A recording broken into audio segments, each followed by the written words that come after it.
We are now recording. Welcome to Sanskrit 101. This is set 4. And, the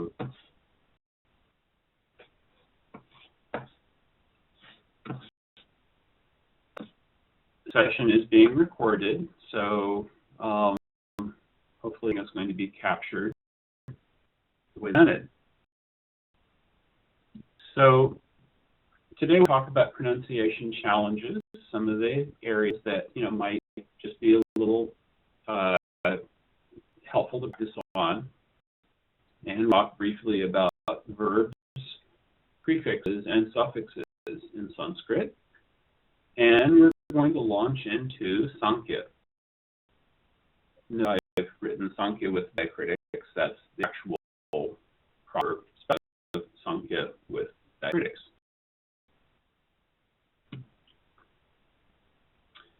So I got started on breaking down some of the pronunciation challenges over. I've been teaching Sanskrit for about almost 30 years, and in America as well as in Europe, and I've made observations just about different sort of ethno-linguistic groups and things that are kind of challenging speakers, and a lot of this applies to American English as well as British English, but some of these are less of a problem for British English speakers. This is versus awe. Remember we said, that you might hear an Indian speaker will say, I'm going to see my Lord today. Instead of awe, there's no awe sound, it's ah. And oo versus ew. They are pronounced in the front of the mouth, not in the back. They're not not re and ra. It's re and ra. And re is a vowel. So remember, Prakriti has that flow, and the kre is almost not like it's not exactly a kre, it's kre. And you'll see it written as Prakruti. R-A-K-R-U-T-I, because that ra doesn't really get the full pronunciation of which would be a consonant followed by a vowel. Rit is actually a vowel, and it's a very short sound. And O are not diphthongs. You don't move your mouth while saying them. Retroflex, ta, da, ta, na, versus dental, ta, ta, da, ta, na. Remember, retroflex, the first group, the ones with the dots under them, are pronounced with the tongue against that gum ridge behind the top row of front teeth. The dentals are pronounced with the tongue against the tip of the teeth. So they're a little softer. And is same things without breath. So ga versus ka, versus ka. It takes a little practice to say consonants without breath. And pretty much for everyone, the thing that's different is that there's no stress on syllables. There's just a flow of long and short syllables. So Prakriti is just 3 short syllables. Guru is 3 short syllables again. It is 3 long syllables followed by a short syllable. It's a simple fricative. It's not like in some languages, like for example in Spanish you have ja, like Javier. It varies based on which country, which region you go in the Spanish-speaking world. But ja is a simple fricative. There's no contact there. And both ending with there's just a very subtle echo, and you're not going to see this. I don't think you're going to see that, so it's not a big deal. I'm going to pause the slide presentation so I can go back and see if Anne has questions so far.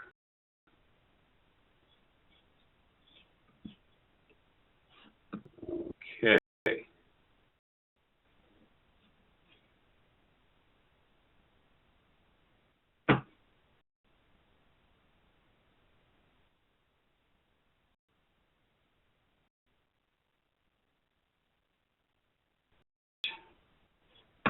Okay.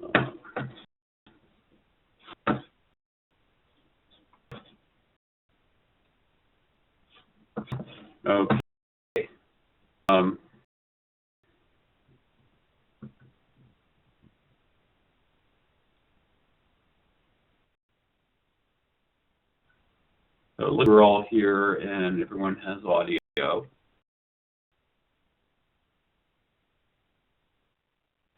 you can see the slides and hear the audio at the same time. Great. Okay, so I'm just going to resume back where I left off. Also getting used to this. So I'm going back in here. Here we go. And back to the slideshow. Nearly all of the nouns in our Sanskrit vocabulary come from verbal roots. Remember, we said that, for example, or action from the verbal root krit.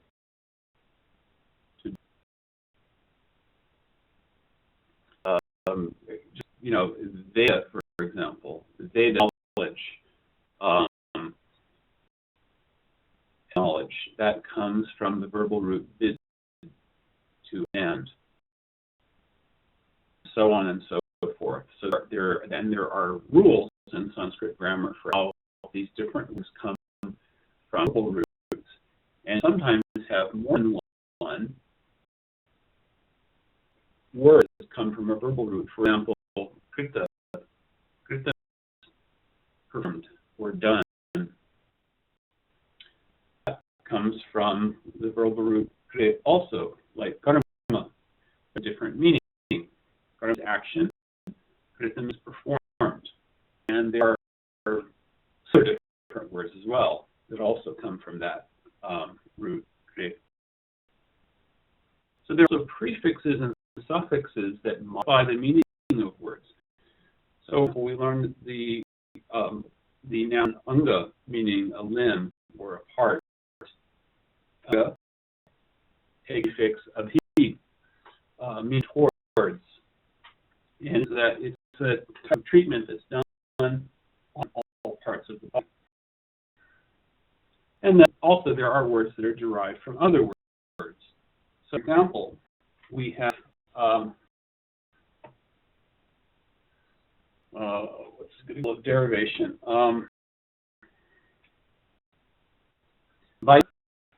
Vite is someone who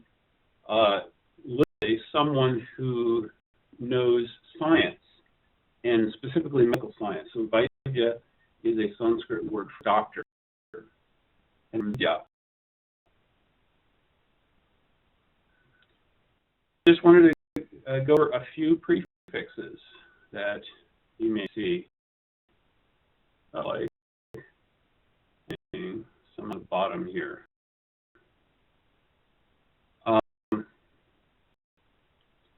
Yeah, all right, let me fix that.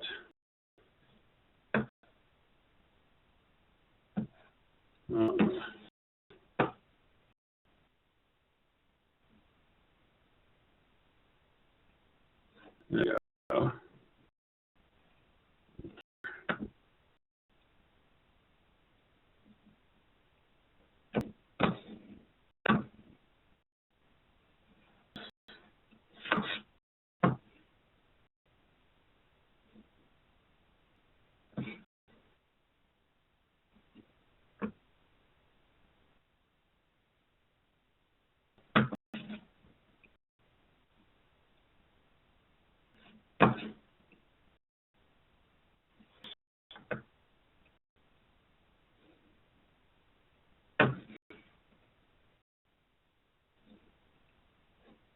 Okay, there we go. Yeah, one of these prefixes means toward in the sense of motion. Abhi is on or to, and that's used in the sense of application or direction. Vi means apart, and it's also used in the sense of distinction or separation. So, for example, Gyan means knowledge, and Vigyan means specific knowledge or applied knowledge, or knowledge that applies to a specific area. Prakriti means or above. So Prakriti is use that prefix. Prakriti means nature, but it means it specifically means the totality of nature, that which is the source of the creation, which is the origin. So there are sometimes subtle implications of use of these prefixes. So if you really get into analyzing the prefixes and suffixes, that's a very intensely technical part of Sanskrit grammar. But I'm just sort of running through this list to give you a very general sense. When you see some of these prefixes, think that these are kind of approximate meanings of what they are. To really understand them precisely, it's a complex subject. But these sort of a general idea of what they mean. Swab is own. So, for example, sma means one's own nature. What is your innate nature? What's the kind of nature you were born with? Dharma actually is a very interesting example. It's a word that sort of, dropped into the English vernacular. It actually means that which is part of the sustaining nature of something. So you could say that the dharma of water is to be wet, and the dharma of fire is to be hot. It's also used in the sense of a word, swabhav. Swabhav is what is your nature, what is your natural tendency, from swab meaning own, and bhav meaning your state of being, or especially your state of how you feel. Is to imply specificity or nearness.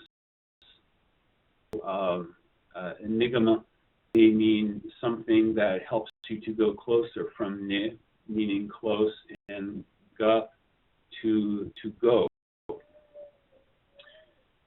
which usually becomes near, or ni, means without. So nirguna, for example, means without guna, without qualities. Is used in the sense of up to, and for example, avaha uses this prefix up. It means literally carries things up to, or carries things to. It means channel, and means whether in whole or fully. It is used to derive the word sankhya, which we're going to discuss today. Just two suffixes, something ending in ka is used for a word. So, for example, we might say bodhika. It means there's something that is doing a particular action. Ja is used for source or origin. So, for example, we have concepts like rasavyati,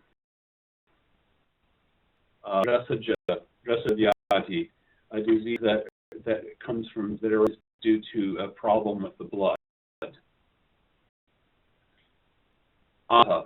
Aha is used for a channel. So you've been hearing about the different srotas. So it means that which is carrying, that carries something.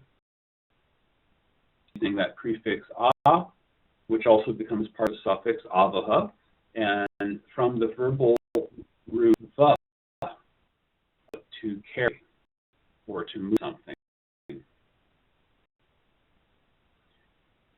Okay, now we're going to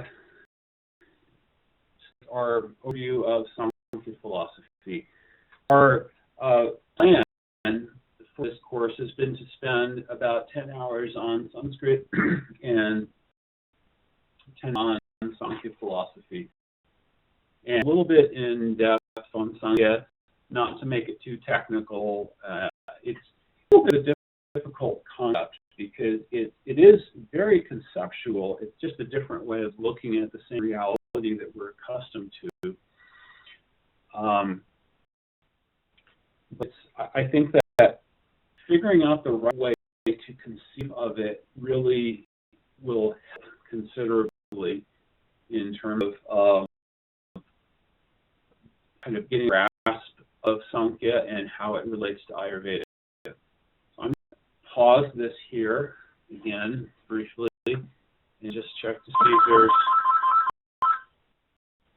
anything else.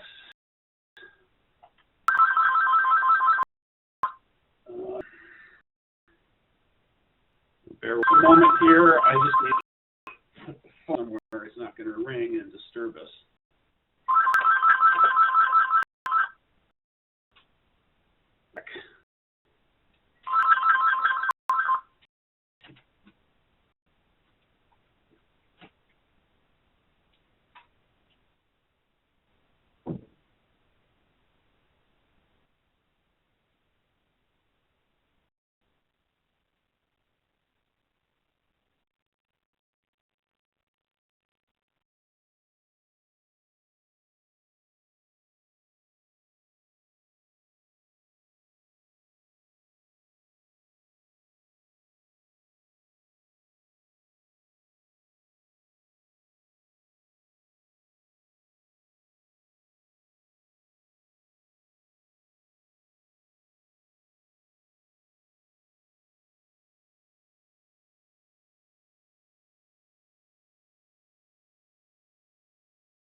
Okay, I'm back.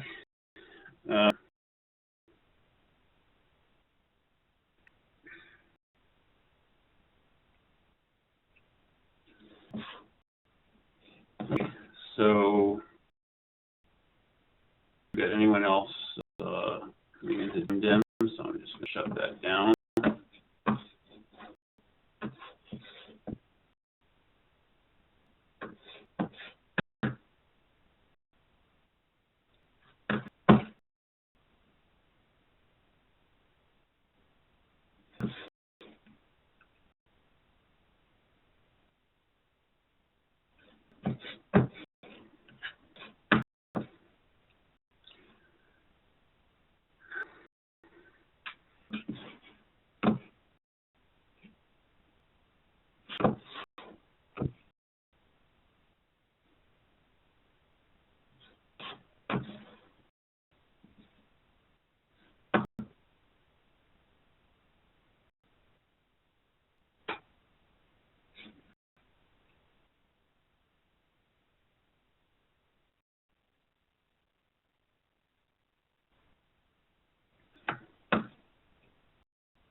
Okay, so we're back talking about Sankhya. So the concept in Sankhya philosophy is the Purush and Prakriti. So Purush means the original mind principle. In masculine, I am not speaking in the sense of the man versus woman, although the male bodies are indeed related to the concept of Purusha and Prakriti. But actually, there's a mixture of the and Prakriti nature in everyone.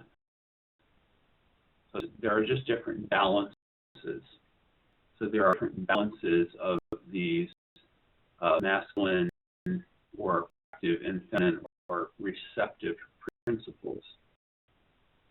About Purusha in the context of Sankhya philosophy, we're talking about that essential, proactive in activating principle, which exists outside of the temporary creation. So Purusha is an eternal principle. It's not something that's temporary. The Purusha is not transformed. So there are different views on Sankhya. We are presentation of Sankhya is from the perspective of Vedanta. So the Purusha is the the divine, powerful, and Prakriti is an aspect of the divine power. So, what do you mean by aspect? So, is manifested in many different ways, and the word used in Sanskrit is vritti. Vritti is can be translated as occupation. How does it act? So one part of divine power, so let me back up here just a little bit.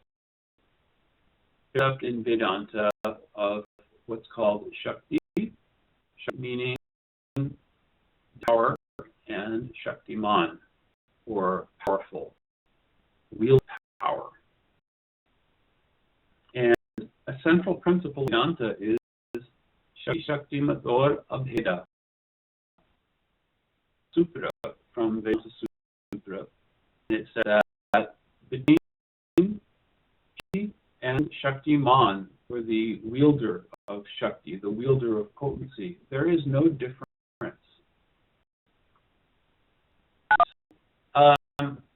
This is a little detour from Sankhya philosophy, but I think it's a very helpful principle to understand, just to get a grasp on how philosophies originating from the Indian subcontinent often work. There is an apparent contradiction which is presented and which we have to harmonize. So it's just a matter of the traditional thesis, antithesis, synthesis approach to philosophy. There's actually a goal of harmony, and the harmony sometimes has to take place with things that are apparently contradictory. So there is something called Shakti, or potency, and there's something called Shaktiman, who is the wielder of potency.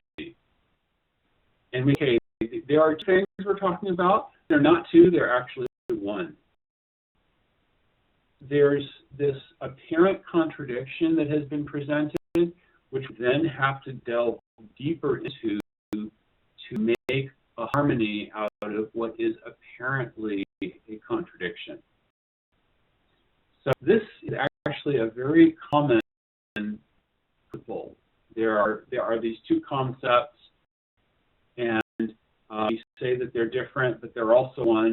Now we have to understand how that can be possible. So Purusha and Prakriti as Shakti and Shaktiman. This is, Purusha is Shaktiman, Prakriti is a part of Shakti, one of the vrittis of Shakti. She can exist in an internal form, an external form, and in a marginal form. In the external form, Shakti can exist as the nature of dull matter, and also nature as the controlling energy, who's represented as Durga. So, getting to Sankhya philosophy. So, what is this principle of Purusha? Purusha, according to sources like Bhagavatam, is a representation of the divine, and who is the role of Mahavishnu in creation, as involved, because Vishnu does not get involved in the mundane creation. That involvement takes place by way of Shambhu, or Shiva. To say the Purusha is the divine masculine principle, we say that the Purusha is Vishnu. We say that the Purusha is Shiva, or who.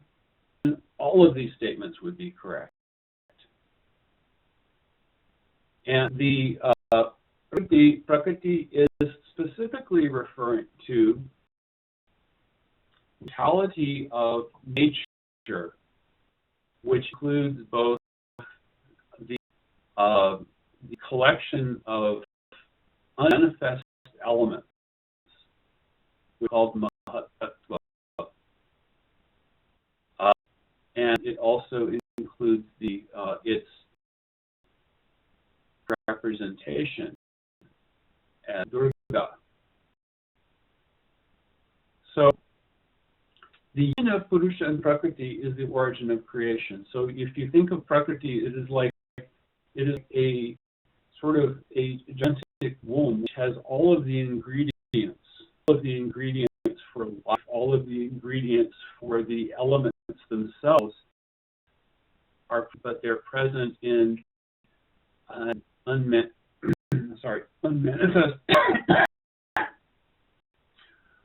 state, which is also called avyakta. So the Purusha takes the role of injecting or irrigating the current of life in the form of the jivas, or the actual souls who constitute, who animate all forms of life. But that injection by Purush into Prakriti, this begins nature. So at this point, we are still at a very primitive state. If you wanted to relate this to modern cosmology, this is very much like the concept of the Big Bang. Well, there must have been something that was incredibly dense and had everything, but it should have been unified. And something made it expand, and you got hydrogen, helium, argon, nitrogen, oxygen, carbon, and all these incredible array of elements which suddenly blew up. But it's, nobody really knows how that happened. So it's not really that similar from this concept of Satya and Purusha and Prakriti.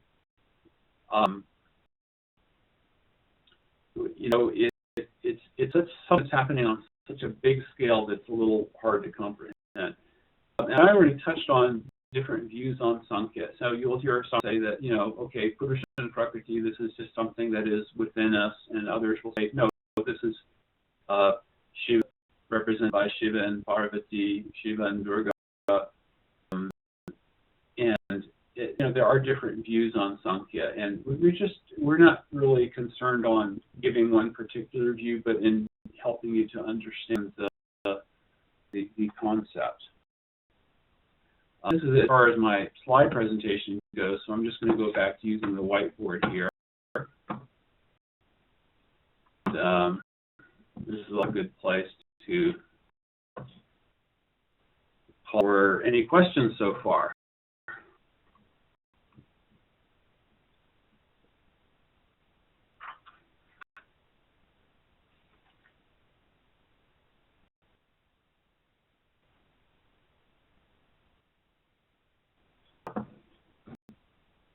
That is correct. Nirvana is from the prefix nis, nis becomes nir in front of va, and nirva means where the embodied existence of body and mind has ceased to become relevant. So it's an important concept in Buddhism, but like many concepts, it is present. You may not see the prefix is nis. It becomes, you'll never see nis. You'll never see a Sanskrit word ending in is. It's going to become either hit the H without under it, or it will become near in front of something else. So a prefix will give you the actual grammatical ending that has, and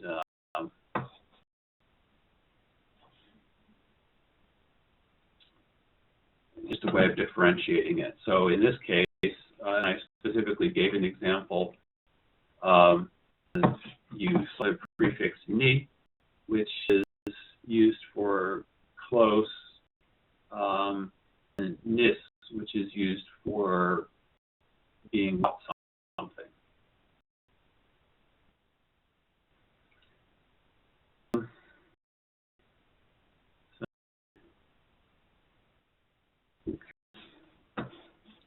To create a slide here. Okay, so with the Purusha and the Prakriti, and in the first thing that comes from the unit Purusha and Prakriti is is intellect, or buddhi, which is all mud.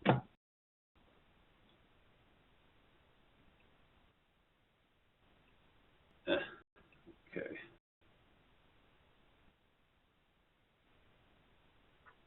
And my diacritics here and doing this on the whiteboard.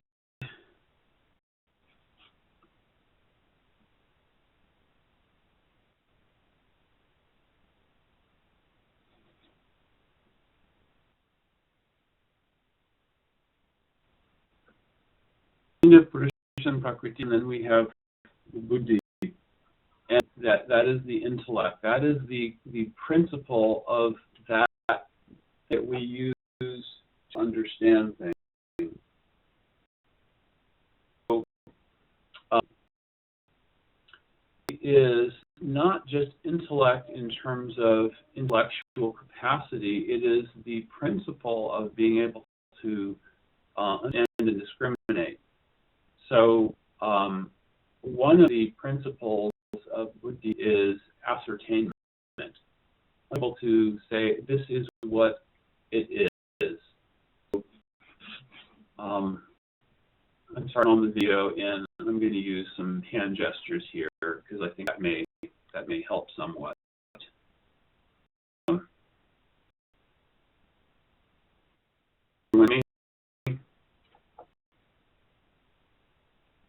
So what I have, there's a cup, right? This is a cup. That's full. This is an apple. So discernment and ascertainment. Ascertainment meaning this is, discernment meaning this is not. I'm able to differentiate. Memory is another function of buddhi. Remember, oh yes, I saw that thing. It was a cup. It was not an apple. So these are the basic components of buddhi, or intelligence. And we have ahankar. The ahankar, and there's a dot over the N, and there's a macron over the next to the A here. Is ego. It's actually a compound word. It comes from two words, aham, meaning I, and kara, meaning the doer. So it's the concept of who I am as the doer of actions. Ahankar. Ahankar is as a subtle element, as one of these elements of creation, is the concept of identity. identify. Yes, there we go. Ahankar. And from the we get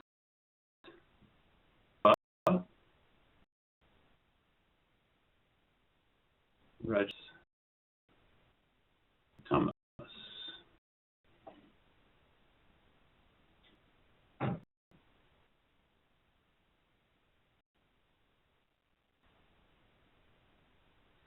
Is the principle of pure existence or goodness, rather than the principle of passion or activity, attachment, and time is the principle of the quality of destruction, ignorance, darkness, and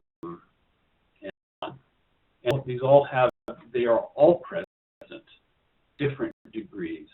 So, like 3 primary colors, you can take red, some take cyan, magenta, yellow, and you can combine them in different colors, millions of colors, having them in different combinations. And that's what Sattva, Rajas, and Tamas are. They're the 3 basic colors of the qualities.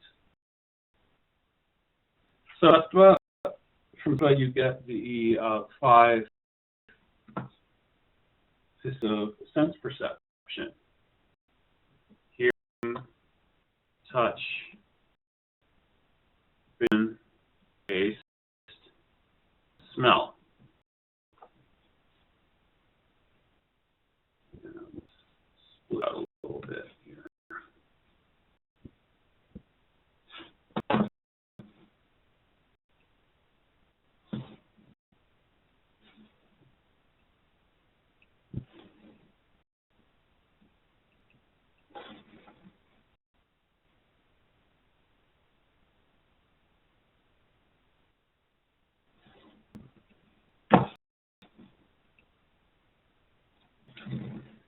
Okay, the question, what do I mean by 3 different colors? So I'm just giving an analogy. If you have 3 primary colors, say red, blue, green, and I combine them, I can combine them in different proportions and get a whole palette of colors. I can get a million colors just by having different proportions of blue and green. So Sattva, Rajas, and Tamas are 3 very basic qualities or gunas, and the different combinations of these gunas in different proportions give very wide combination. It's sort of like, you know, think of all the possible colors that you can have, and that's sort of the range of the combination of qualities. Qualities are very much like colors in that they can color things that we do, things that we say, thoughts that we have, food that we eat. One of the yogic literature, the Bhagavad Gita, has a chapter that describes the different, you know, foods, for example, in Sattva Gun, Rajogun, and Tamogun. Food gun are those which are juicy, fresh, nourishing, sweet, fattening. I know it's a little contradictory because something that's fattening isn't going to be good for you, but you know, that's the sattvic. Now, sattvic is a word that comes from sattva. Sattvic.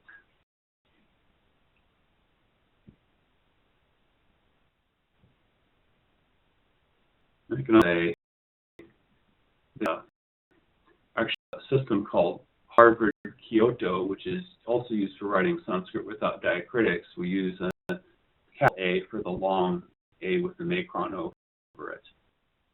So sattvic means that which has sattva as its most essential nature. So eating milk, fresh fruits, things cooked with These are all examples of sattvic things. Things that are influenced primarily by rajogun are called rajasic.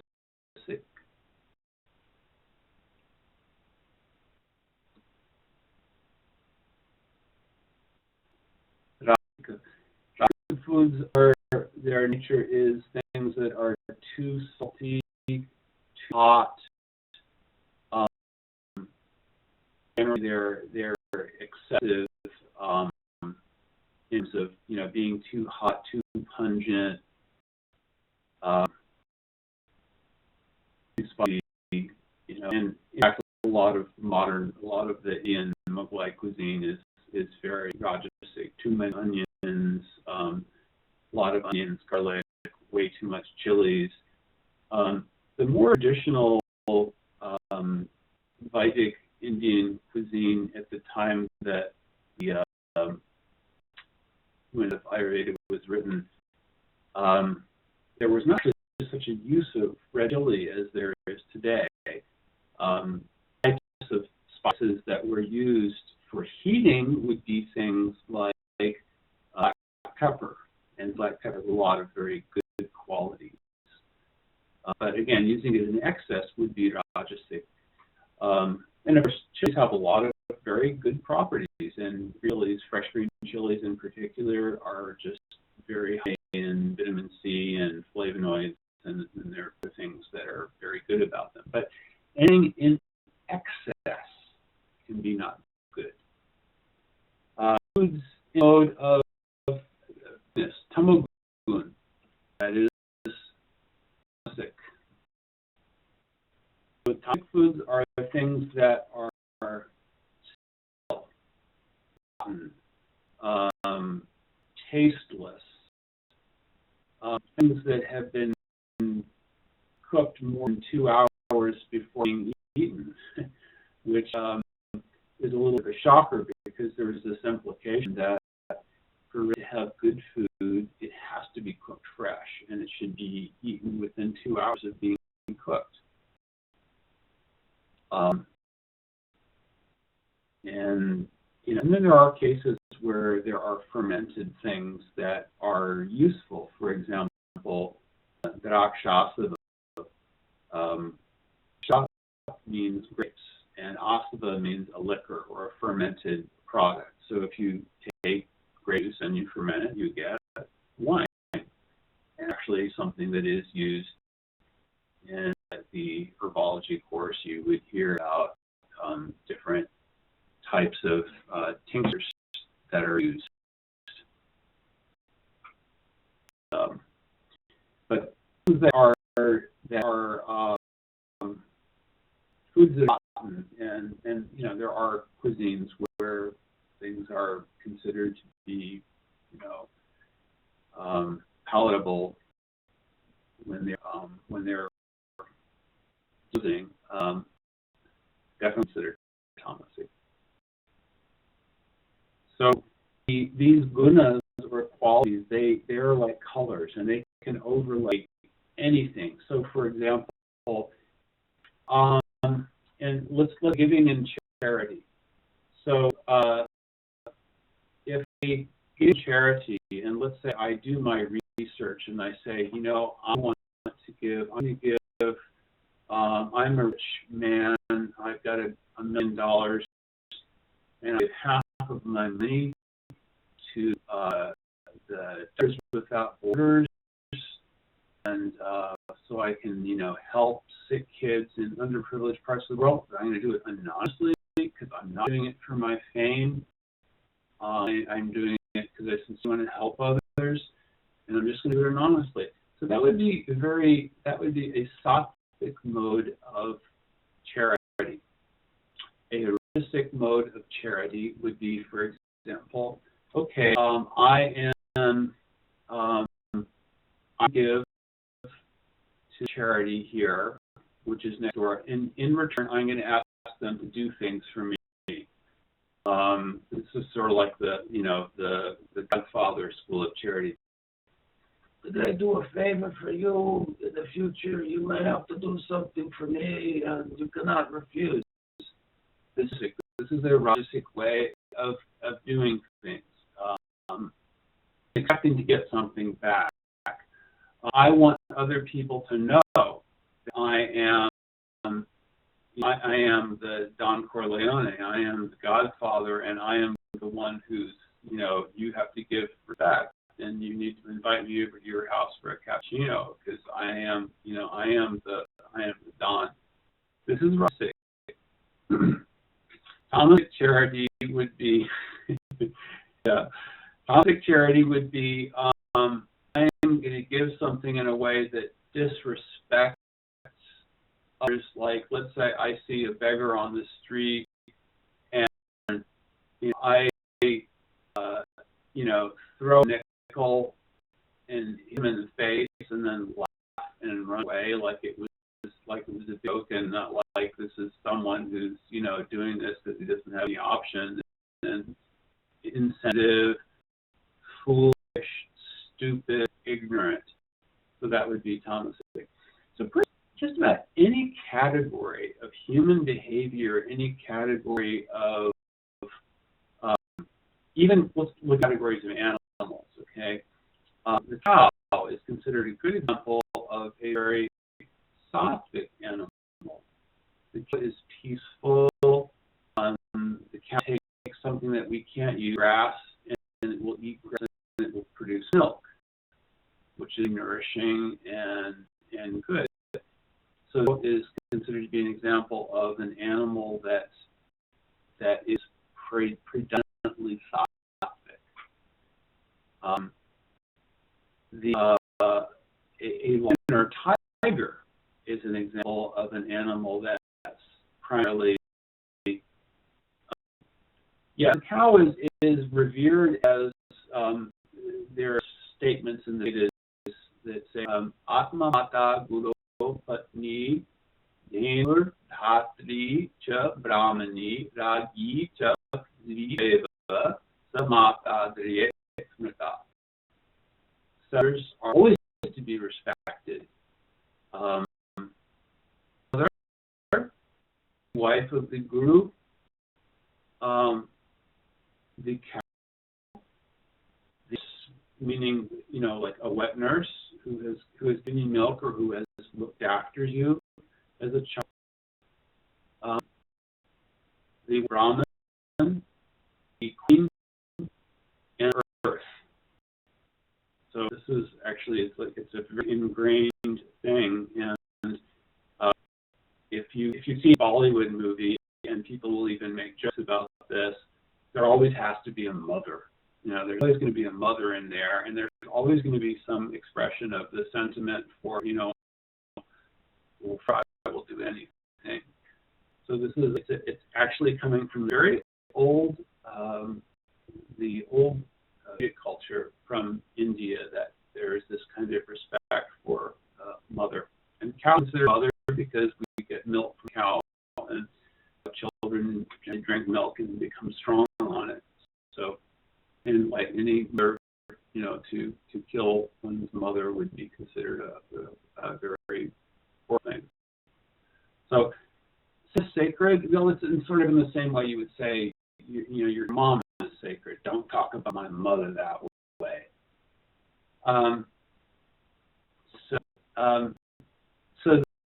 The cow is a sattvic animal who's primarily sattvic. Lion, tiger, Rajasic. I'm going to kill something. I'm out on the hunt. I'm out on the prowl. I'm aggressive. I'm going to go and I'm going to take things down, and I'm going to rip them apart, and I'm going to and that's also sort of, usually the most effective way to approach the job market nowadays is, you have to go out and you have to be a tiger or a tigress, and you have to go out and prowl and pounce and be ready to fight hard and strike hard and keep it as fast as you can.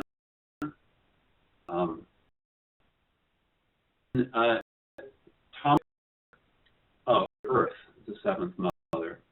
Chapter Chaiva. And great verses because they're just naturally very mnemonic. Otherwise, I would never be able to remember all of it. So an example of an animal in Tamil is the monkey. Because the monkey does things just for good reason other than to make mischief. I lived in Vrindavan, India, a small village, and there were a lot of monkeys there, and people would think that, the monkeys was a good thing, because there's an old story from the Ramayana, one of the ancient Sanskrit texts of India, that the monkeys who fought on the battlefield for Ram in the battle of Lanka, when Ram fought with Ravan, who had kidnapped his wife Sita, that monkeys who fought for Ram felt so indebted to them that he said, "Oh, I cannot possibly repay you for all that you've done for me, but again come on this earth as Krishna, and when I'm as Krishna, you will also come and you can become monkey there in Vrindavan, and I will feed you butter with my own hands." You ever see a picture of Krishna stealing butter? There are always monkeys around, and he's, stealing butter out of the pot, and he's having some, and he's giving it to the monkey. But monkeys if you've ever been around monkeys, you know that they're not cute and really fun animals. They they tend to be pretty nasty, actually. They're dirty. They will, attack you. Yeah, if you look in the eyes, they consider that a threat. They'll attack you. So it's considered an example of an animal that is primarily tamasic. They say monkey see, monkey do. I used to think when I was a child that it meant that, monkeys will imitate. Well, monkeys do some imitation. But, if a monkey sees something, the monkey must do something with it. So, for example, I once went to prison for from there was a guy in one of the little back alleys who grind flour fresh. So you could get some wheat berries, take it to this guy and grind it right there. He had his flour mill. So I was walking back to the ashram, and I had a little plastic bag with flour in it, and I was, looking out for the monkeys, because they stay up on the rooftops and looking, and they're waiting for someone to come along, and they're watching whether the person is paying attention or not. And I paid attention for half a second. The big monkey came up, running up from behind, and he snatched at the bag in my hand, which didn't let go. But it was enough to tear the bag, so all the flour spilled out into the gutter, which is pretty filthy. And okay, I'm not going to pick that flour up; it's gone. I go on my way, and the monkey can, pick up and eat some of it, because that's the kind of thing that they do. And they'll steal anything and everything. So monkey is considered an example of a tamasic animal. Elephant also is considered an example of a sattvic animal. Elephant is very intelligent, and they bond together in groups, and they are. There is also in India about elephants who have like some temple elephant. There was a temple elephant named Keshavan who was at one temple in South India named Guru Vayur, and quite a personality. So there's some very interesting stories about that. So just getting back to the topic of Sankhya. So these qualities of Sattva, Rajas, and Tamas, they can color just about anything. Our speech, a speech that is enlightening, that is that gives knowledge, that is thoughtful, that is based on truth. This is speech in Sattva Guna, sattvic speech. Rajasic speech is speech which is only aimed at gaining something, which is then try to manipulate others. This is rajasic, and tamasic speech is when speech is insulting and just putting others down. This is an example of tamasic. So, and these three qualities exist in Sanskrit, and the concept of in the concept of sattva gun, from sattva gun you get these 5 sense faculties.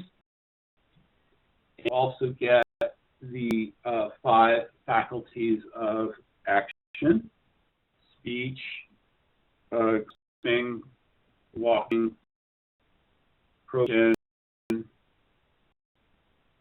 emanation. They all come from sattva gun. Let me get some of these out of the way here. There we go.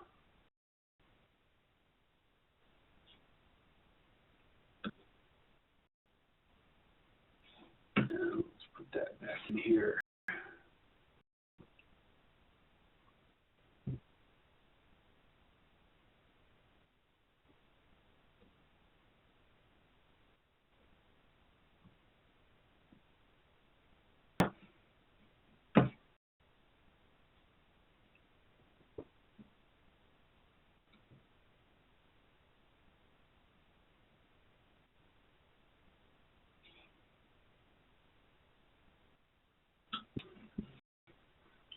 And also from sattva gun comes mind. So mind is the faculty of cognition and action. It is within the mind that all of the actual perception of this perception takes place.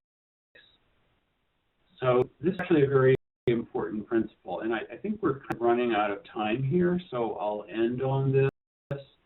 But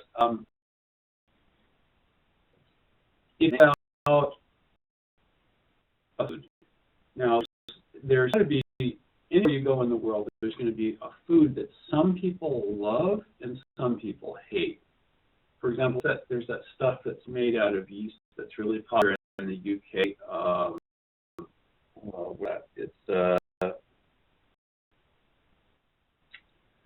There's this kind of paste thing that's salty and it's made from yeast, and they put in bread and things, and the adverts for it, they usually show somebody, and they kiss somebody, and the other person makes a face, because people either love it or they hate it.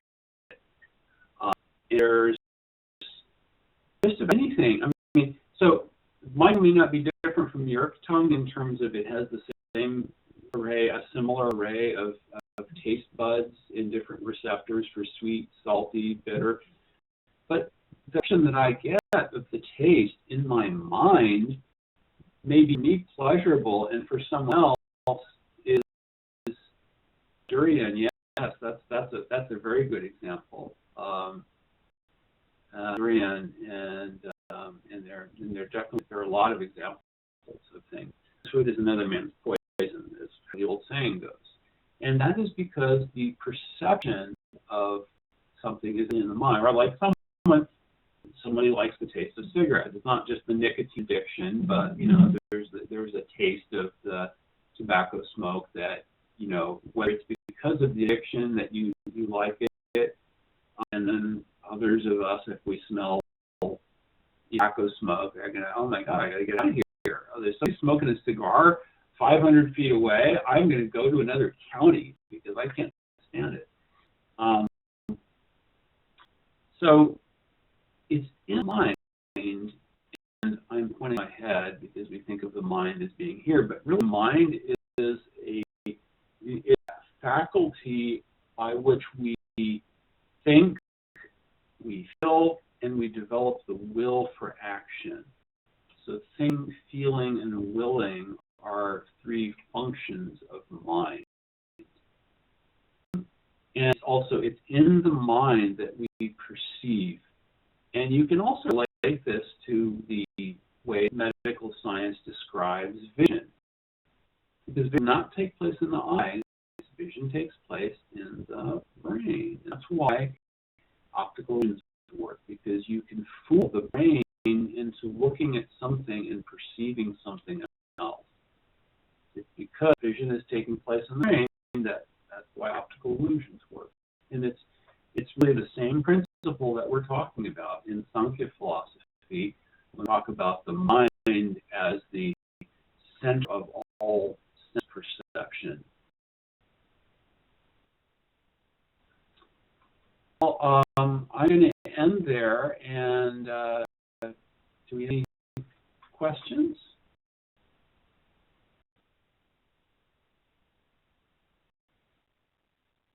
There is a lot more to talk about with but we'll pick up where we left off next week, and I'll get the presentation put together. I'm very sorry. It's just been a very busy week for me, and I have not had time really to put proper presentations together. Well, if you would like to see me imitate the Godfather, I can do it from time to time, but I'm asking you a favor in return. Well, everyone, and namaste, and I look forward to seeing you again